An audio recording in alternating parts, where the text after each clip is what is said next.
បាទឈ្មោះអៀកុំត្រេងជាដំបូងសូមជម្រាបសួរបងប្អូនរួមជាតិយើងពេញពិភពលោកជាពិសេសបងប្អូននៅក្នុងបណ្ដាញ Facebook ទាំងអស់ជាទីគោរពនិងជាទីរាប់អានថ្ងៃនេះខ្ញុំបញ្ជាក់អំពីល្បិចកលដែលក្រុមគណៈបកកពើគេប្រើមកលើប្រជាជាតិខ្មែរយើងតាមការពិតយើងអត់មានចាញ់ទេយើងឈ្នះហើយយើងអត់មានចាញ់ទេតែក្រុមគេវាយលុកមុននឹងគេហៅថាវិធីបោកប្រាស់ឥឡូវបើមុនហ្នឹងគាត់នៅជាអត់បានច្បាស់ថាយើងឥឡូវហ្នឹងតាមការពិតតែយើងបាន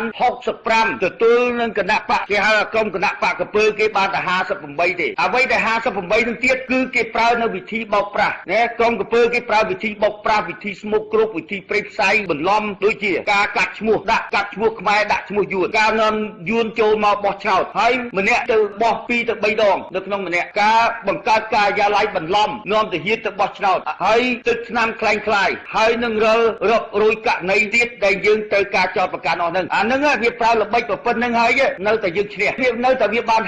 58ហើយមកទល់នឹងយើងបាន65ដល់ទៅពេលវាចុងបញ្ចប់វាភ័យវាដឹងថាប្រើល្បិចគេហៅថាល្បិចវាយមុនប្រសើរជាងវាដកថយបញ្ហាហ្នឹងអាដែលវាវាយមុនប្រសើរជាងវាដកថយហ្នឹងវាត្រូវការប្រើល្បិចគេហៅថាប្រើល្បិចខុសពីច្បាប់និងនីតិវិធីច្បាប់របស់គោជបក្នុងច្បាប់វាអត់មានសិទ្ធិទៅប្រកាសទីថាវាឈ្នះឬក៏វាចាញ់អីទេនេះជាសិទ្ធិដែលប្រកាសនៅក្នុងទិន្នន័យទូទៅតែដល់ចុងបញ្ចប់អ្វីដែលវាដើរហ្នឹងគេហៅថាវាយមុនប្រសើរជាងវាដកថយគឺចូលទៅក្នុងករណី3ទី1វាធ្វើឲ្យប្រជាពលរដ្ឋយើងបាក់ស្មារតីព្រោះវាមានវិទ្យុនៅការផ្សព្វផ្សាយរបស់វាហ្នឹងវាធ្វើមិនឲ្យប្រជាពលរដ្ឋហ្នឹងបាក់ស្មារតីអាហ្នឹងយើងនិយាយពីទី1យើងនិយាយករណីទី2វាជំរុញប្រជាពលរដ្ឋហ្នឹងកុំឲ្យតវ៉ាអ្វីដែលហៅថារបស់តែវាឈ្នះឥឡូវយើងនិយាយពីករណីទី3វាបង្ខំពីគណៈបកសង្គ្រោះជាតិយើងទៅចរចាជាមួយវាលោះហើយនេះហើយវាប្រើទីវាយលុកមុនប្រសើរជាងវាដកថយតែខ្ញុំសូមជម្រាបបងប្អូនឲ្យបានច្បាស់រាល់ទង្វើរាល់សកម្មភាពរាល់សម្ដីណាក៏ដោយគណៈបកក្រុមកពើ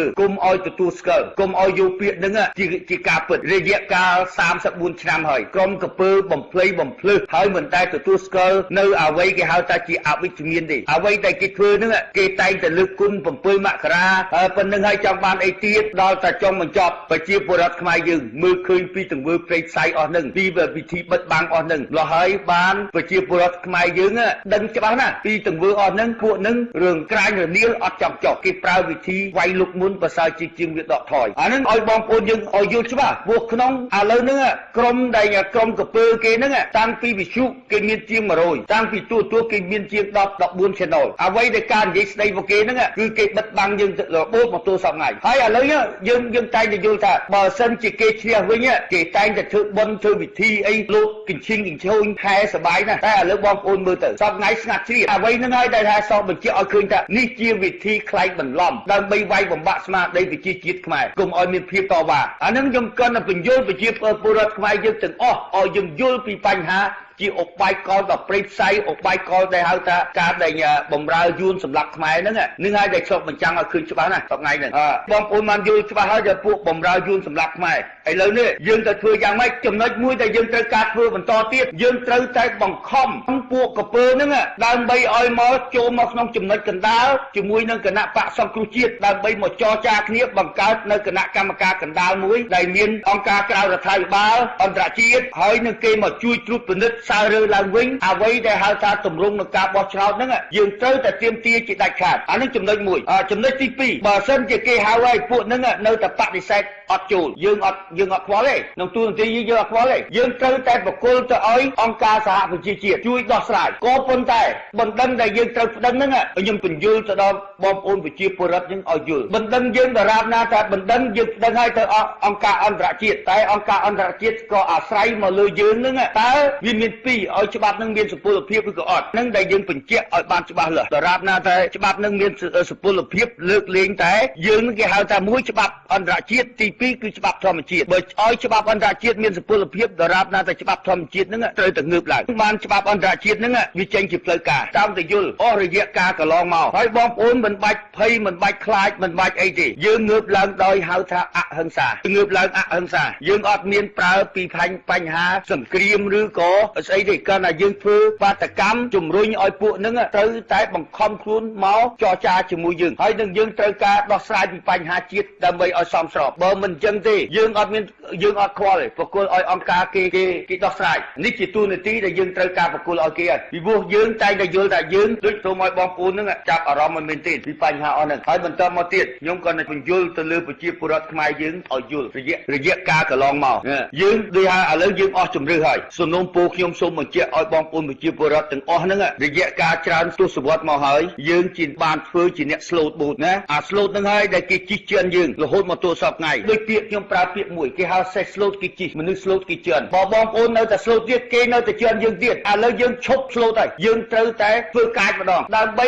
ឲ្យគេខ្លាចយើងសំណុំពរខ្ញុំមកមួយទៀតបងប្អូនមួយចំនួនតែងតែខ្លាចអ្វីដែលយើងខ្លាចនេះយើងប្រើពាក្យចង់យើងចង់ឲ្យបានសេចក្តីសុខចង់ឲ្យគេមកសម្របសម្រួលចង់ឲ្យជំរុញឲ្យគេហ្នឹងមកសហការមួយយើងតែយើងមិនប្រើពាក្យចង់ហ្នឹងអត់សំខាន់ទេតែយើងរយៈកាលកន្លងមកហ្នឹងយើងសូមសួរថានៅក្នុងពិភពលោកហ្នឹងបងប្អូនមួយណាហៅថាចង់ក្របងប្អូនមួយណាហៅថាចង់ល្ងងបងប្អូនណាដែលហៅថាពាក្យចង់ហ្នឹងតាមប្រពន្ធវាអត់បានការទេគាត់តែជាពាក្យសម័យទេអ្វីដែលហៅការពិតហ្នឹងអាចឬក៏មិនអាចហើយបើយើងអាចយើងទៅព្យាយាមយ៉ាងម៉េចធ្វើសកម្មភាពយើងយ៉ាងម៉េចដើម្បីជំរុញជាតិហ្នឹងឲ្យមានសន្ទុះអ្វីក៏ដោយកុំឲ្យប្រើពាក្យចង់អសោះបើយើងចង់អាហ្នឹងជាភាពបរាជ័យឬអស់រយៈកាលកន្លងមកហ្នឹងដែលយើងបរាជ័យហ្នឹងក៏អាស្រ័យមកពីគេហៅថាយើងចង់តែបានសុខតែគេមិនមែនតំណាងថាឲ្យយើងសុខទេសុខមិនសុខស្ថិតនៅលើខ្លួនយើងតែយើងទាមទារសុខតែអាស្រ័យទៅលើយើងស្លូតឬក៏យើងកាចមិនមែនយើងស្លូតតែយើងទៅសុំឲ្យគេឲ្យសុខឲ្យយើងទេអាហ្នឹងជាបញ្ហាសង្គមដែលយើងត្រូវការវេកញែកអស់ហ្នឹងអាទ្រឹស្ដីចង់ហ្នឹងសូមបងប្អូនកុំឲ្យយកមកប្រើនៅក្នុងលក្ខណៈមកកម្លាអារម្មណ៍បំបាក់កម្លាំងស្មារតីជាតិដើម្បីអីយើងអត់មានចំណេញទេកុំឲ្យជឿទៅលើមហិច្ឆតាមួយចំនួនថាកុំឲ្យធ្វើអីទុកយើងសម្របសម្រួលគ្នាទៅយើងហើយយើងជាអ្នកស្លូតយើងជាអ្នកដែលប្រើច្បាប់យើងសម្របសម្រួលតែរយៈកាលកន្លងមកសម្ដីរលកាពួកកពើហ្នឹងវាមិនដែលទទួលស្គាល់ពីសម្ដីយើងបែរជាវាកពើវាទៅសម្លាប់ប្រជាជាតិហើយវាចោទថាយើងហ្នឹងជាអ្នកដែលខុសទៅទៀតដោយសម្ដីបូនីហ៊ុនសែនទៅថាការពួកហ្នឹងសិតតែពួកខូចហើយចុះក្រុមវាហ្នឹងជាក្រុមស្អីក្រុមវាហ្នឹងហៅថាក្រុមល្អឬយ៉ាងម៉េចឥឡូវបងប្អូនឲ្យចែកមើលពិតប្រាកដមើលដោយសម្ដីអគ្គមហាសេនាបតីស៊ីជូហ៊ុនសែនហ្នឹងសម្ដីគំរោះគំរើនិយាយនៅក្នុងអាសាព័ត៌មានឬក៏និយាយនៅក្នុងវេទិកាដោយគ្មានជា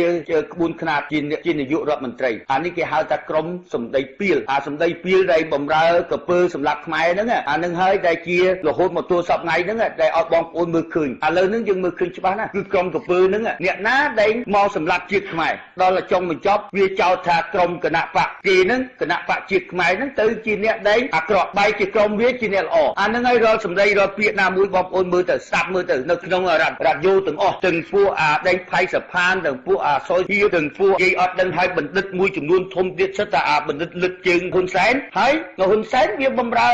ពួកក្រុមកពើហ្នឹងហើយដែលយើងបញ្ជាក់ឲ្យឃើញសូមឲ្យបងប្អូនពីថ្ងៃហ្នឹងទៅអត់ឲ្យបងប្អូនសំណូមពរសុំកុំឲ្យស្លូតទៀតអត់មានទៅហៅថាចាញ់បានជាព្រះឈ្នះបានជាមាពីរងាប់ដោយការមិនចង់ពីទេនេះហួសសម័យហើយពាក្យហ្នឹងហួសសម័យហើយហួសកាលវេលាហើយអ្វីដែលយើងត្រូវធ្វើអ្វីដែលយើងត្រូវការពង្រឹងគឺច្បាប់ពីរយៈកាលកន្លងមករវាងតែអ្នកមានអំណាច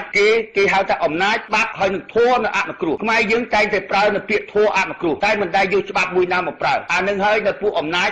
វាមកគៀបសង្កត់ទៅលើធម៌អានឹងហើយដែលយើងជួបនៅវិនិស្សកម្មមកទល់សប្តាហ៍ហ្នឹងសំណុំពររបស់ខ្ញុំអត់ឲ្យបងប្អូនហ្នឹងយកធម៌មកដាក់ខ្លួនទៀតទេអ្វីដែលយើងត្រូវយកហ្នឹងគឺយកច្បាប់មកដាក់ខ្លួនហើយរឿងធម៌អត់មានអាចមកដឹកនាំប្រទេសជាតិបានទេអានេះវាជាចំណុចសំខាន់ណាបើបងប្អូនកុំឲ្យយល់ថាអូធម៌ដើម្បីឲ្យជួយយើងបានសេចក្តីសុខធម៌អត់អាចជួយឲ្យយើងបានសេចក្តីសុខទេអ្វីដែលជួយឲ្យយើងឲ្យបានសេចក្តីសុខហ្នឹងគឺភាពមោះមុតគឺភាពក្លាហានអ្វីឲ្យនាំឲ្យយើងបានសេចក្តីសុខហ្នឹងគឺច្បាប់គឺយើងនាំគ្នាទៅពង្រឹងច្បាប់មិនមែននាំគ្នាទៅពង្រឹងធម៌ទេរយៈកាលកន្លងមកដល់ក្រុមពួកអំណាចព្រៃផ្សៃវាប្រើតែអំណាចវាគៀបសង្កត់ទៅលើធម៌វាមិនដែលទៅយកច្បាប់មួយណាមកប្រើយើងនាំគ្នាពង្រឹងច្បាប់យើងនាំគ្នាឈប់ពង្រឹងធម៌អានេះសំណូមពរខ្ញុំសូមឲ្យបងប្អូនឈប់ពង្រឹងធម៌នាំគ្នាមកពង្រឹងច្បាប់ដើម្បីគ្រប់គ្រងការពារប្រទេសជាតិយើងឲ្យផុតពីការឈានពានហើយយើងទាមទារនៅបូរណភាពទឹកដីដើម្បីជាទឹកដីសម្រាប់ប្រជាជាតិយើងបន្តទៅទៀតបាទសូមអរគុណ